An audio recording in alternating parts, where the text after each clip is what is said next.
Құрметті Елдос, Таңшолпан, егер менің видеомнан кейін сіздердің көңілдеріңізге қаяу түсіп, ренжіп қалған болсаңыздар, мен сіздерден кешірім өтінемін. Менің айтқан әңгімем бір адамды меңзеп, атын атап, нақты соның өмірін әшкерелеу емес еді. Бірақ мені дұрыс түсінбеген сияқтысыздар.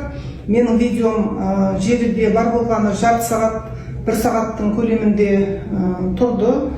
Кейіннен мен оны алып тастадым. Сол алып тастағанға дейін неше түрлі медиа пабликтер менің сөзімді бұрмалап, монтаж жасап, керек жерін қиып алып, жаңағыдай менің айтпаған сөзімді айтты деп жазды. Сондықтан сіздер дұрыс түсініңіздер. Таңшолпан менен Елдостың осы программадан өтіп жатқанында, басында операция жасаған, бәрін ол өзі салып отырды. Қашан жүкті болады деп бүкіл ел күтті ғой, біз де күттік.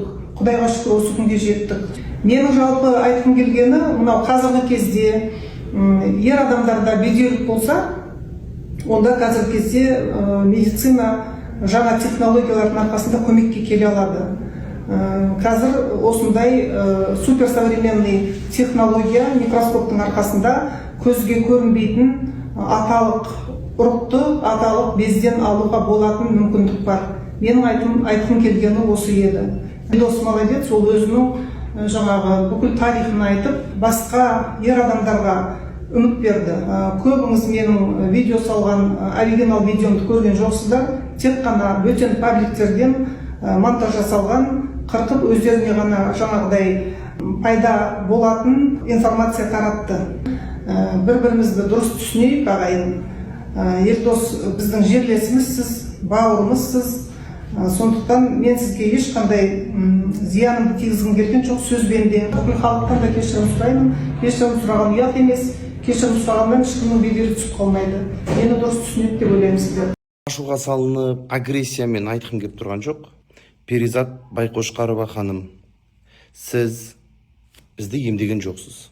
Сіз біздің операцияда болған жоқсыз. Бірақ сіз кабинетте әшейін докторлар отырған кезде айтатын әңгімені бүкіл әлеуметтік желіге бұрқ еткізіп айта салдыңыз. Сол сіздің үлкен қателігіңіз болды. Себебі халықтың бәрі доктор емес.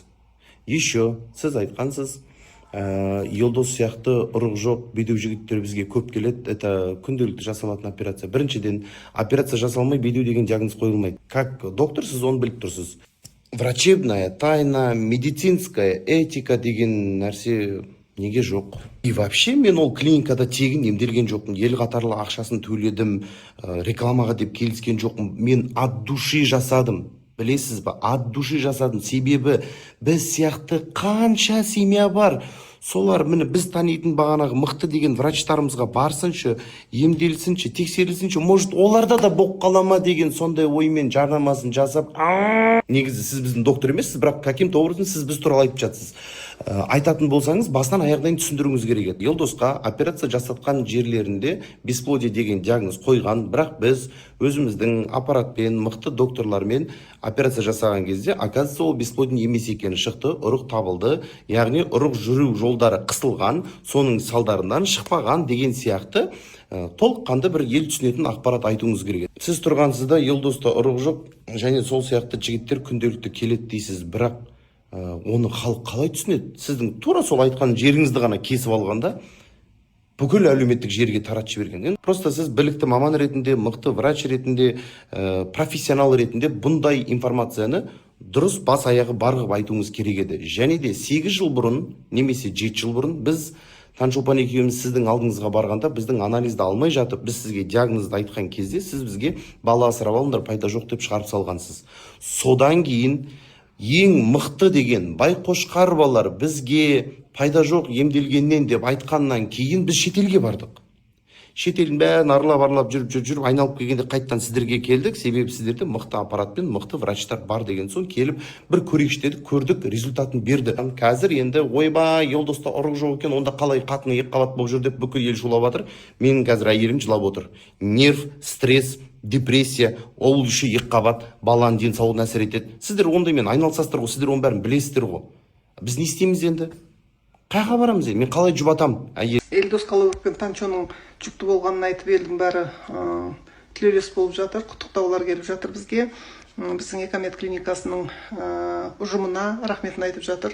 Бұның бірден бір бұндай баласы жұптарға бала сыйлап, ажырасайын деп жатқан отбасыларды сақтап қалып жатқан бірден бір еңбек, ол Салтанат Берденқызы Байқошқарова, менің әпкем соның арқасында деп біліңіздер. Себебі осыдан 30 жыл бұрын Қазақстанға эконы енгізген және тура осындай микроскоп, жаңағыдай ер адамның бедеулігі кезінде ұрығы өздігінен шықпайтын, ұрығы жоқ кезде сол ұрықты табатын сондай заманауи микроскопты алып келген Қазақстанға. Басқа клиникаларда бұндай микроскоп жоқ, тек қана біздің клиникада бар. Ол Астана клиникасы, Алматы клиникасында және Шымкентте клиникаларда тұр. Астанада 2 клиника бар. Сонда бұндай микроскоп біздің Экомед ұжымында бар. Бұны аппаратты, оборудованиені іздеп, тауып, соныменен жаңағы дамытып, ғылымды өркендетіп жатқан бұл дүниенің, Экомедтің артында тұрған Салтанат Берденқызы Байқошқарова. Соны біле жүріңіздер. Бұндай күнделікті бізде бұл бірінші случай емес қой, Елдос Колобок сияқты. Жаңағы ұрығы жоқ ер адамдар көп бізде. 100 адам келетін болса, баласыз отбасы соның 50-інде әйелде проблема болса, 50-інде ер адамның бедеулігі. Сондықтан бұл күнделікті жасалып жатқан операция, күнделікті экодан жүкті болыпты дегенде осындай жиі кездесетін мәселе. Елге Елдос Колобок атымен танылған атақты блогер бүгін үлкен қуанышымен бөлісті. Бұл туралы блогер өз әлеуметтік желісінде сүйіншіледі. Мен де өз оқырмандарымды хабардар етуді жөн көрдім. 9 жыл балалы болуды армандаған Елдос пен келіншегі Таңшолпанның қуанышында шек жоқ. Әрине, әрбір үйленген жас жұбайлардың арманы сәбилі болу емес пе? Блогер өзінің бір сұхбаттарының бірінде менде балалы мүмкіндігі өте төмен деп айтып кеткенді. Экоға жүгініп көтерсін, тіпті табиғи жолмен көтерсін. Не де болса, дені сау бала өмірге келсін деп тілейміз. Блогерлерді бақылаушы барша қазақ жұрты бұл жаңалыққа өте қатты қуанған шығар. Мен өз басым өте қатты қуандым, тіпті көзіме жас келді деуге де болады. Әрбір ата-ана болуды армандап жүрген жандарға осындай қуаныш жұғысты болсын. Операциядан инвалидтің коляскамен шығарған кезде бесплодие деп маған диагноз қойды. 20 жасар балам, 14 жасында Таңшолпанды кездестірдім.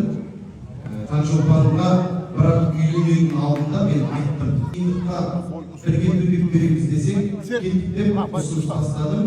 Ұсынысымды қабыл алды. 9 жылдың ішінде 10-нан аса операция, жылау, құлдырау, кризис тоқтатамыз-ау деген кезде Таңшода қуасызбы? Мен де сондай болса, сонда мен мақтап кетесіз ба деген кезде көтерді, сол кезде қысқанымда қатты сыйлай, қатты құрметпей, өмірлік жолда мықты серік болатын адам екенсің. Алланың қалауымен біз февраль айында қажылыққа барып келдік, март айында осындай бір жақсы сүйінші хабар естідік.